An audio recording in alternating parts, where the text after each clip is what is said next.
How's it going? It's Nathan Hawken here.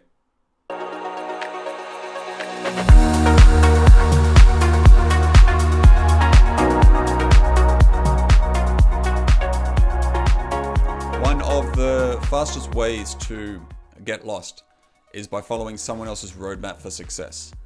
Now, what most people and leaders tend to do is they will follow someone else's definition of success.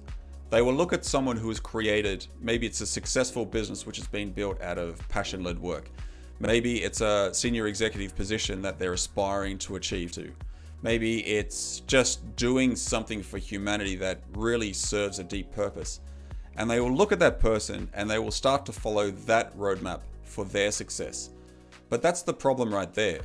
It's that person's success. It's not yours.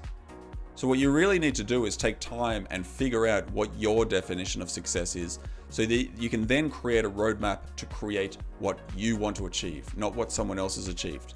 Because when you spend more time following and recreating someone else's roadmap for success, yes, there's going to be a lot of good key insights that you can take away from someone else's journey. There's going to be a lot of learnings that you can implement into your own journey. But the problem is if you're spending all your time recreating someone else's definition of success or roadmap for success, you may achieve what they've achieved, but there can still be an emptiness inside. There can still be a lack of fulfillment at a deeper level because you've created what they wanted, not necessarily what's aligned with what you want.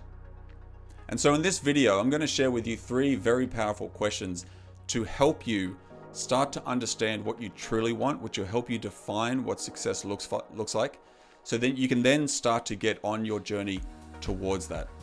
Now, these questions have come from over a decade of experience in coaching high-performing leaders, plus the time on top of that from my own personal journey of personal development, self-discovery, and all that fun stuff. These 3 questions I still ask today with anyone who I'm having a conversation with, whether it be a coaching conversation or not, because they cut through all the shoulds or the should nots and cut to the real truth of what their true desire is. Question 1 is, what are you most passionate about? And I start with the passion question first because this is your natural compass. This is your shining light, if you will, your beacon in the sky. When you understand what you're truly passionate about, this is your deep desire coming to the surface. When you ask yourself that question, you have to watch for a couple of things. You have to watch for that first instant response. That first response that comes up is typically the whisper and the one that tends to be most aligned with what you truly want to do. The problem is we tend to ignore it and push it down because it doesn't typically make conscious sense or rational sense when it comes up. So we have to take note of that first instant response that comes up. Also notice what lights up in you when you answer. I've noticed this with clients when I've asked that question, what are you most passionate about? And they start talking about it, it's like a fire comes up in them. Excitement, enthusiasm. And so you have to watch that. Watch what lights up for you when you start answering these questions. What's the thing that fills you so full of so much passion that you could just talk about it forever? That you could just go on and on. You've had people like that before where you ask them a question about something that they really get into. It might be model planes, it might be golf, it might be cars. And they just keep talking and talking and talking about it because they're so passionate about it. They're so passionate about getting into it. That's the thing that we're looking for. When we uncover what that passion is, then we can start to open the gates about how to make it possible. Then question 2 is the energy question. What fills you full of energy? Every single day, every single week. What fills you full of energy? And there's a critical difference here that we have to think about because motivation pushes. We've all been to motivation seminars and watched motivational videos. They're a push to move you away from something. Where you find where your energy lies and what fills you full of energy, that is a natural pull, right? You're naturally pulling towards the thing that you love to do and it fills you full of juice. There's no resistance. It's like, yeah, it fills me full of energy, let's go. When you're asking this question, what we're looking for is the thing where you love to do and you lose track of time doing it. Have you ever done something where 3 or 4 hours have gone past, you're like, I thought that was only half an hour? That's what we're looking for. We're looking for the thing that you do without any effort at all. It feels seamless, easy. It's a thing that activates the energy rather than drain your energy, because we all know what those energy drainers are. And the more we can uncover what fills you full of energy and we're starting to uncover what your passion is, then we're starting to link these together, and you'll see how that happens in just a minute. The third question is a possibility question, and this is a big one. And so ask yourself, if money and time weren't a challenge at all, if I didn't have to think about money, if I didn't have to think about the time it takes, if that wasn't a challenge, what would you do? What would you do if money and time weren't restraints? The reason we're asking that question is to help remove barriers and help uncover the true passion. Because typically money and time are two very big barriers for a lot of people. And I understand that myself. There's been many times where both of those, and even today, money and time can be a barrier at times. And so I have to understand, to help stay aligned with my passion work, if those weren't obstacles, what would I be doing? And so what we need to watch for with this question is those immediate, that's impossible thoughts which come afterwards. So when you ask this question and the answer comes up, which is your immediate response, then the next thing after that is, or that's impossible, or I'll never be able to make that happen, or I can't because of X, Y, and Z, then this means that your dreams have been buried, and they've been buried and buried for a long time with additional dirt getting poured onto them every single day. Because this isn't going to be the first time you've thought about the things that you want and creating your own definition of success. This is going to be one of the many times that you thought of it, but this is one of the conscious times where you're actively engaging in it. In the past, you've typically been used to burying it anytime this thought comes up. And so it's important to understand anytime you start to talk yourself out of it with a belief type of response where it's, that's impossible, it's never going to happen, I can't do it because of X, Y, and Z. You have to be consciously aware that this is because you have buried these. You have buried these answers.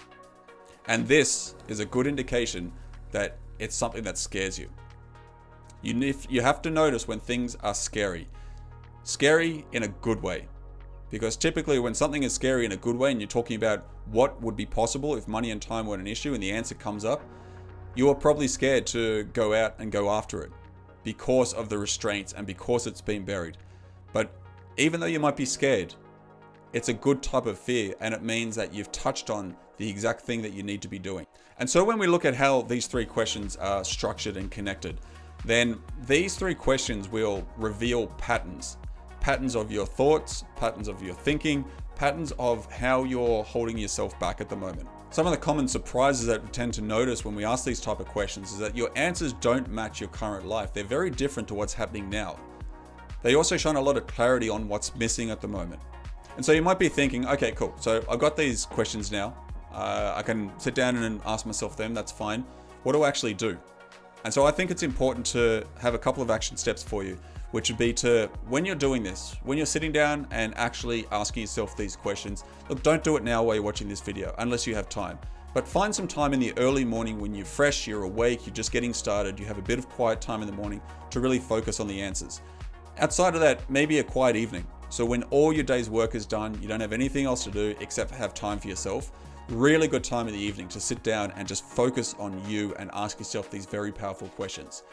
When you're asking yourself these questions, write down your answers, whether it be on your laptop in front of you or in a notebook, but write down the answers, but don't filter them.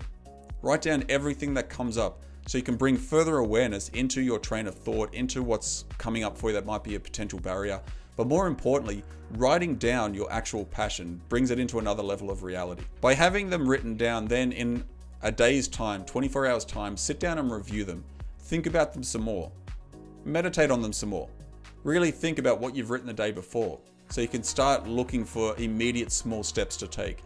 Because as always, we're not looking about the next 100, 200, 1,000 steps in front of you. We're looking for the first step. All of this is a process, and all of this is a time process where it's going to take time to achieve the thing, but it has to start somewhere. And it always starts with a first step. And that's the one thing I always get my clients to focus on, is that very first step. And that's it. We'll figure out the second step once we've taken the first. So to finish up this video, I challenge you to answer those questions today. Take some time out of your day to really sit down and answer those questions. Notice what surprised you. See what comes up, and then take one small step forward this week. Feel free to share your insights below. If you need any further help, let me know, and I really appreciate you watching this video. I hope it has served you today. Thanks so much.